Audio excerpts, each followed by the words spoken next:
Now, in the Western Conference, that reserves list, we will start with the guys who, usual suspects that we expected: Anthony Edwards, Anthony Davis, two Anthony's former number 1 overall picks, James Harden back on the NBA All-Star stage.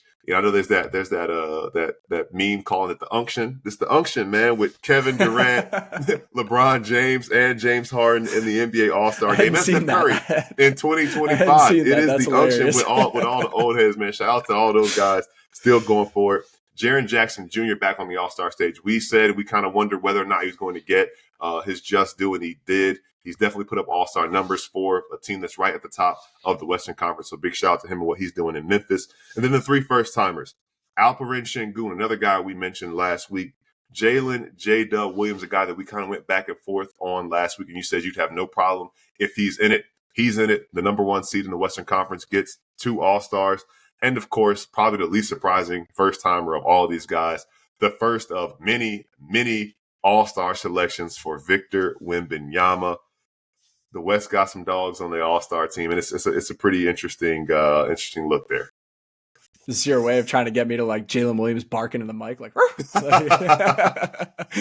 they got some dogs in the West All-Star. No, but I want to give you a shout out, and then I want to give myself like a half shout out because you had J-Dub, and I don't think a lot of people had J-Dub in their All-Star reserves list. He just seemed like someone that got squeezed out on a lot of All-Star reserves lists in the West. And then I'm giving myself a half pat on the back because I did call out James Harden, but I had him as an injury replacement for Luka Doncic, who, again, like I don't think there's any like ill will towards Luka not being an All-Star. He just wasn't available enough. And I had like kind of prefaced that with like I had Franz as an All-Star in the East because he had played more than half the games to this point in the season. So I had to do the same for Luka, but then I filled James Harden in as his replacement. So, there's a lot of people calling for Norman Powell, who I thought, very much could have and deserved to be an All-Star, jumped up 10 points per game, his average this season. But James Harden, just the way that he's operating that offense. And I know that, Alex Novick is somewhere like he's shooting 39% from the field. And like, I know he's not shooting that high from the field, but just the way that he's operating that offense night in and night out, I think he's averaging like 22 points and 9 assists per game or 8 assists per game.